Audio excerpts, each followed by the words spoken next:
darkness peering. Long I stood there, wondering, fearing.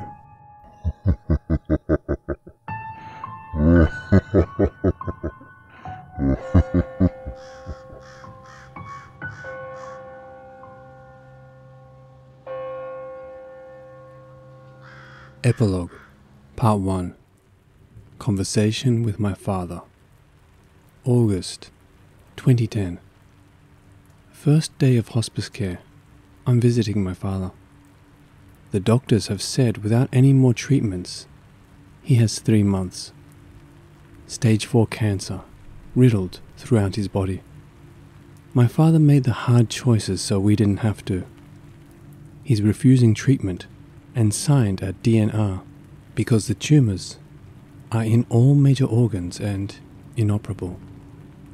This larger-than-life man in my younger years, who stood 6 foot tall and pushed 375 pounds for most of my childhood, was now gaunt and about 110 pounds.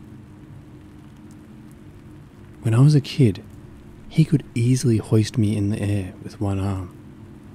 Now, I was able to lift him with one arm. I bring my daughter over to visit as often as I can. She knows Grandpa is sick. They watch Thomas the Tank Engine together.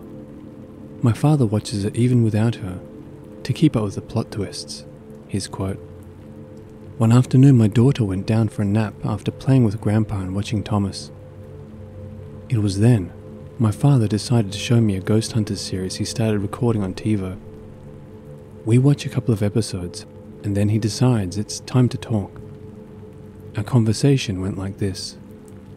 Not like our old apartment, huh? No, nothing like that. Too bad these guys weren't around then. That would have scared the pimples off their ass. We just had those two from Connecticut, Ed and Rose. Ed and Lorraine Warren. Yeah, those two, yeah. They did assemblies when I was in school. Only ones I wouldn't ditch on. So, you know it was an old funeral parlour, right? What was? Our old apartment? Oh yeah.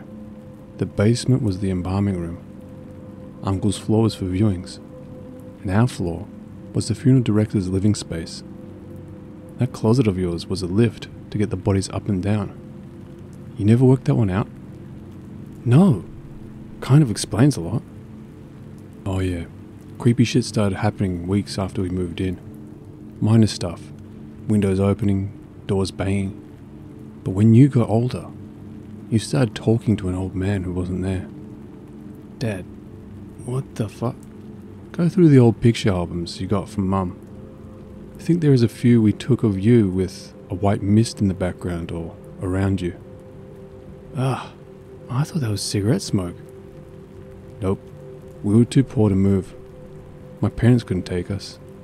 And well, your mum's mother? As for me, I would rather naked wrestle a horny porcupine and swim in a pool of Purell than live with that woman. Thanks for the visual, Dad. You're welcome, boy. The apartment was all we had. You used to talk about the adventure the old man said you would have and the treasure you would find in the cave. Okay, I don't recall that. You were just a little shit then. Now, you're a big shit. Shut up and listen. The cave was your name for the area under the stairwell in the basement. You know the one. Wait, I hated that room. Yeah, that's because that was the first time you ever saw the shadow. What was Uncle Jay's word for it? Demon. It's old Gaelic for demon. Nerd. Yeah, Uncle Jay enjoyed teaching you the old language. Anyway, from that point on, it was head up under the blankets, monsters in the closet. You stopped talking to the old man and thought he wanted to hurt you. You're creeping me out now. Yeah, well, it got worse. The treasure you spoke of was the safe that was built into the foundation. Uncle Jay did some checking into the background of the funeral guy. Not a good man. 5th generation arsehat businessman, and a convicted conman to boot. He was known for slipping valuables into the safe from the deceased. His partner, incidentally, was the one who set up the room in the attic and got the pool table up there. He notified the authorities when he learned of it.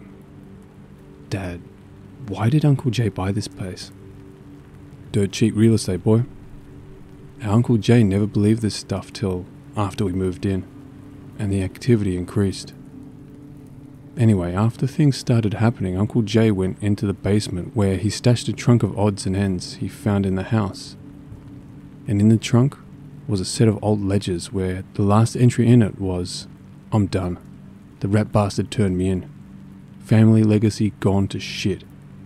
May the devil take him and everyone that comes to this house after us." That night, according to Uncle Jay, both the director and the partner vanished. House went to some nephew who renovated it. Set on the market for a while. Aunt and uncle snapped it up cheap. When Aunt G's friend heard it was a funeral home, she was all gung-ho to have those communications parties and bring in those Miss Chloe psychics. Got to the point where Uncle Jay had a priest come bless the house. Things quietened down for a while. Then the break-in. The doors and thresholds were damaged. The blessing was vacated, and it came back, seething mad. Go on. Do you mean you never wondered why we had your grandmother get you from school instead of coming home? Why we worked all those weekends and you stayed at your grandparents'? It wasn't until you were older where it just wasn't feasible to have your grandparents watch you after school. That's when you really started to notice things. No, Dad, I never worked it out. Just thought you were saving money in that. What did it look like to you? To me, it was shrouded, had 3 eyes, hands like hawk talons. Big, 3 eyes, long horns pointing forward, clawed hands. Darker than the dark around it. After that night in the storm, we were leaving, come hell or high water. Got lucky, got the cash for the payment, got out. Your mum had a priest bless the house. Pa, grandfather, carved and buried the 4 stones. You know, I would see the damn bull shadow in the trees outside our property sometimes. The first night we saw it together, then it took Uncle Jay. You know that, right? I believe it took him from us. Saw it again the night you moved out. Over the nights leading up to your mum passing. The day we put the dog down. And now I see it, like it wants me to know it was waiting for me. My dad's meds kicked in, and it was lights out on Painkiller Express. Another one of his quotes. End of part 1. Notes. My father passed 1 month later. We never spoke of the encounter again. Pictures. I looked through the pictures I still have to see if I have any of the house, the rooms, or the mist. Nothing stood out, but I definitely remember seeing the mist, thinking it was just cigarette smoke. A lot of those albums got ruined in the floods we had several years ago. I'll have another good look when we do our annual deep cleaning. Old man. I do not remember an imaginary friend. This was new news to me. 4 stones.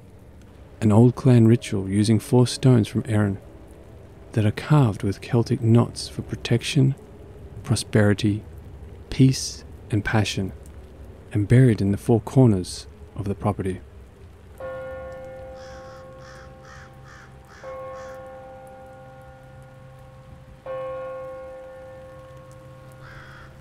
Epilogue, Part 2.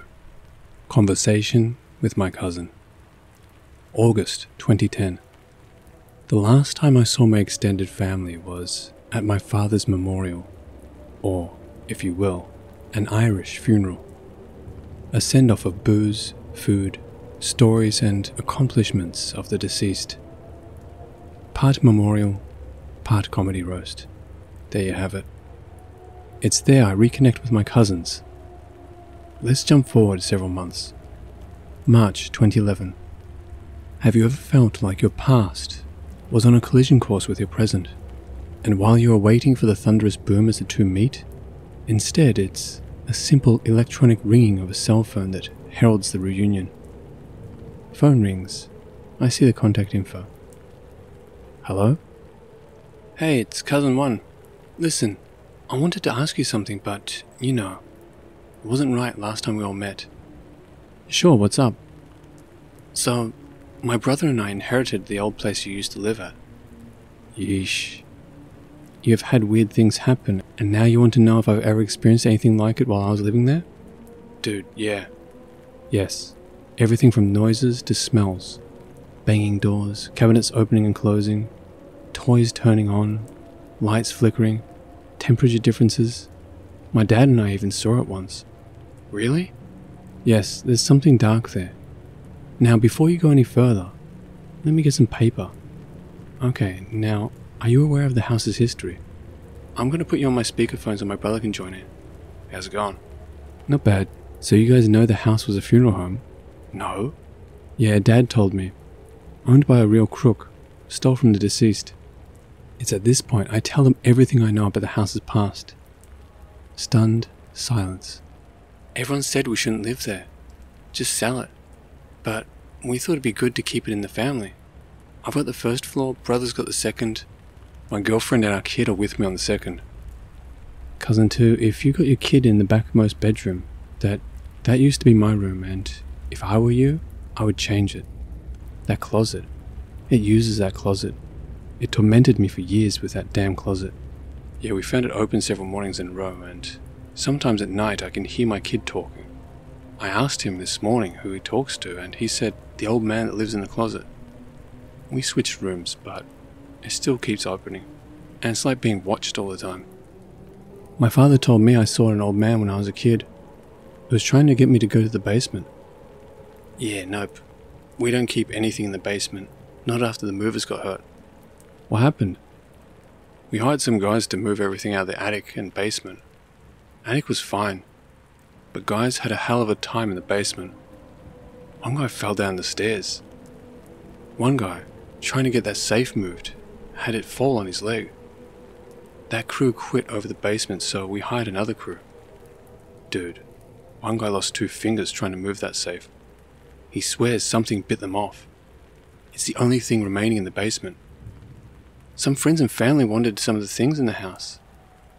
Anyone that took anything returned it within a week. Said it made their house feel creepy. Has anyone seen it?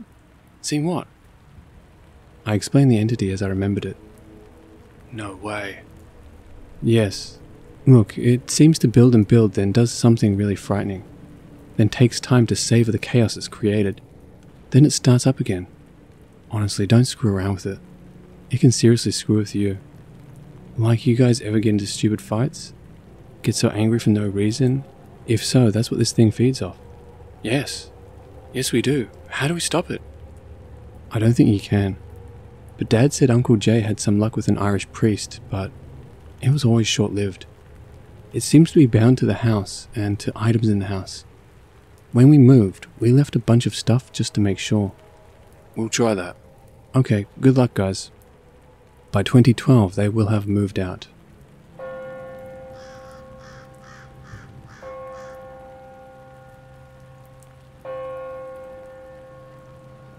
Epilogue, Part 3. Conversation with my cousins. November 2011. Cousin 1 calls me and tells me that they have moved out, and why. I'm obviously on speakerphone. Here is how the conversation goes. Man, we really screwed up. We had to move. We are going to put that place up and never look back. What happened?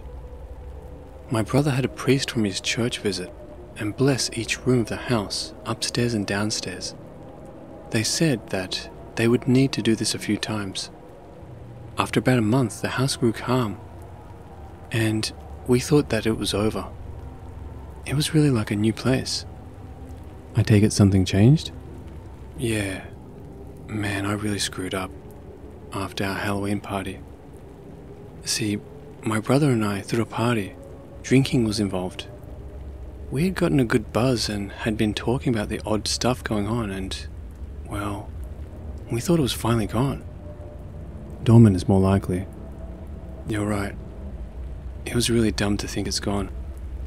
Anyway, one of our guests, this was a guy we let in on the weird things going on, and Right from the start, he wanted to try the Ouija board. We told him no constantly, but he would always bring it up.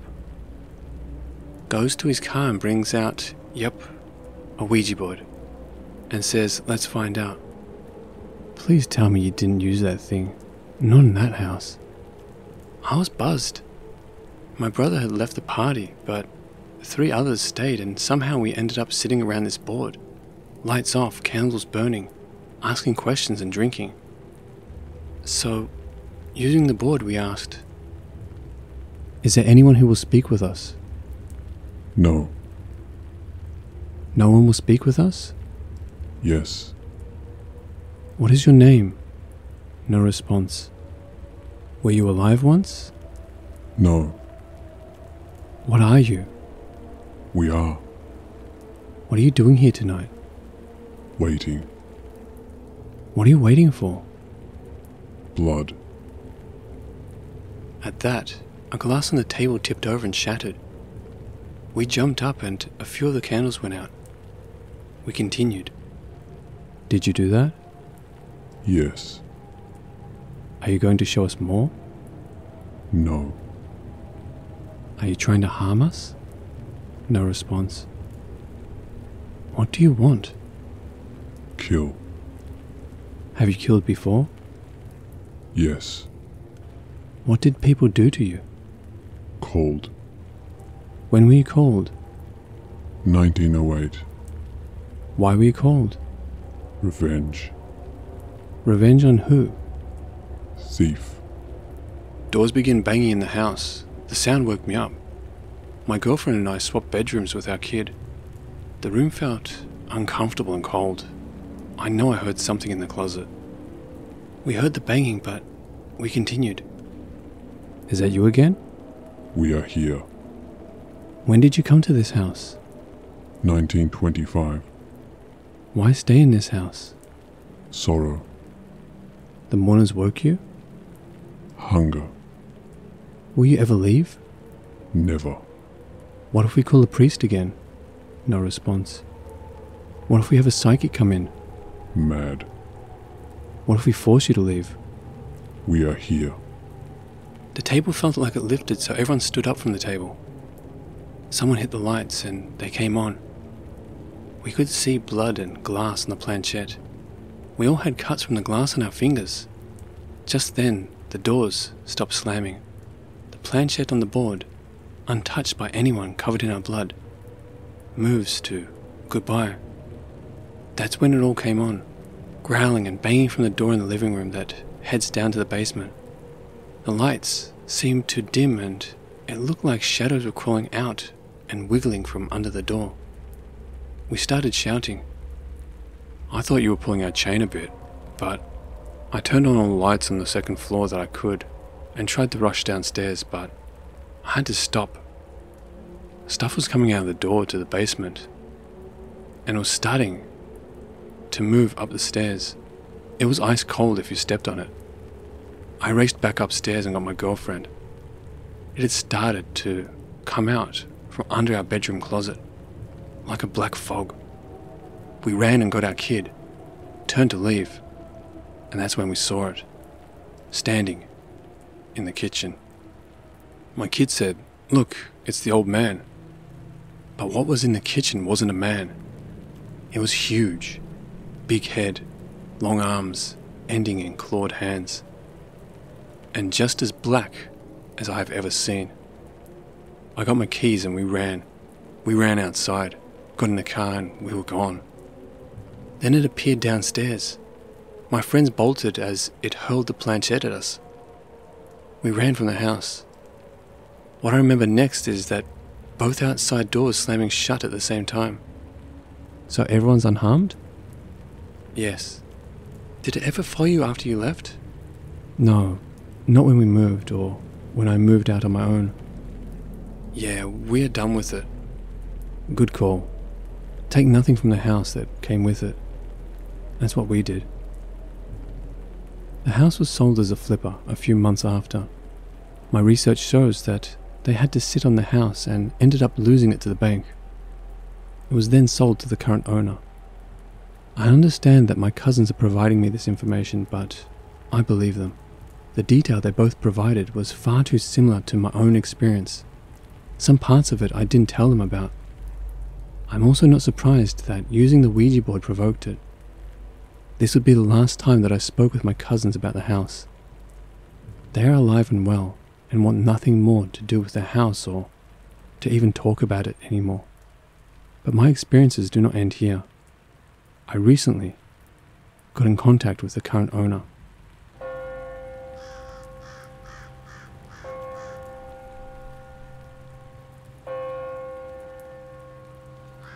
Present day.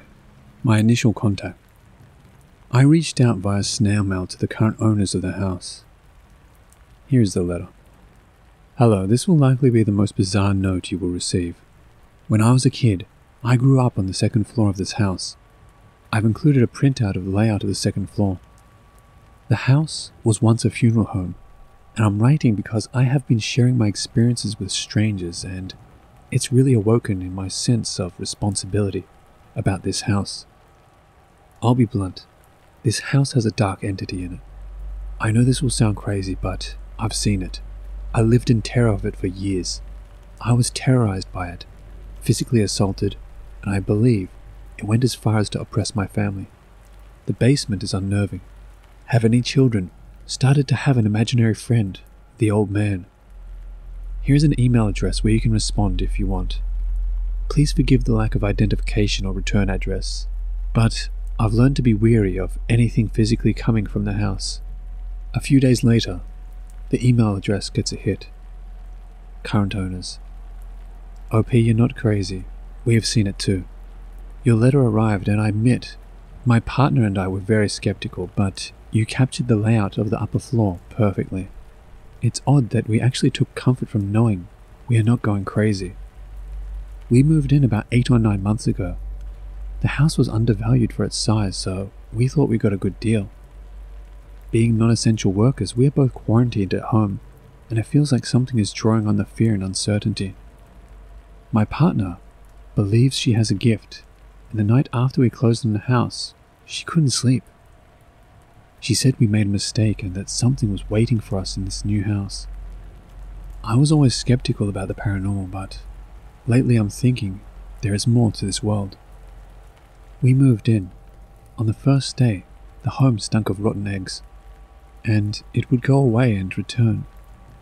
When not smelling like eggs, it was like compost. It was so strange.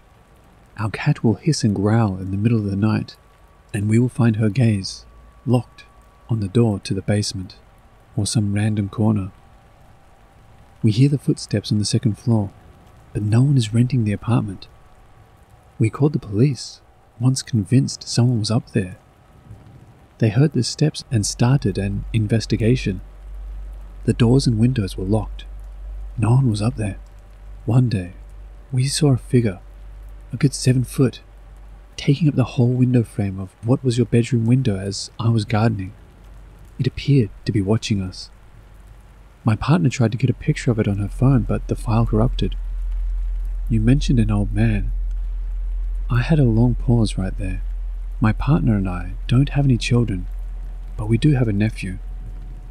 He's been going on now about the old man that talks to him in his playroom. The room is the one directly under your old bedroom.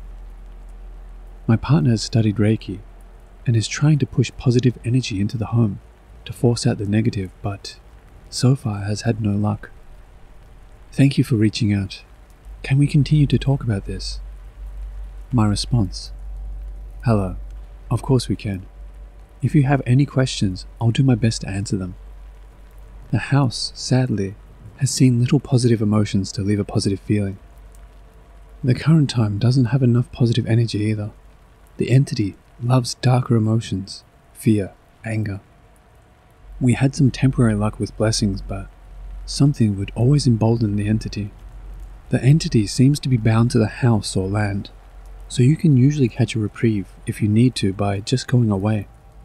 I recommend that when things get bad. I actually would say just get away, but I know you can't. Whatever you do, don't try to communicate with it. End post. So it's about this time that a string of very bad luck befell me. 1. A bat entered my home. No windows open, no screens missing, no entrance from the attic. No idea how it got in. 2. My coffee mug shattered in my hand at work. No stitches, just a minor burn. 3. Issues with my heart. I, like my father, uncle and grandfather, have an aortic aneurysm, and any change to my heartbeat I'm hyper aware of. 4. On a visit to the cardiologist to review the growth of the aneurysm, a car accident shut down the main road, and I found myself on an all too familiar road. I had not seen it for 30 years, but there it was, and I was stopped in front of it. My heart started beating out of sync, and my left arm burned. When I got to the cardiologist, a long red line was down my left arm. I still hate that house.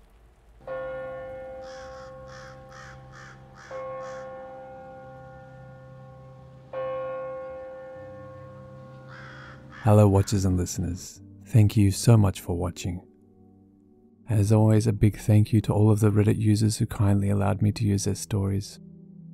If you want to help support this channel, you will find links to both my Patreon and my Teespring store in the description below, so feel free to have a look. And the biggest thank you to all of you who continue to support me. I truly do appreciate it. And remember, Papa loves you.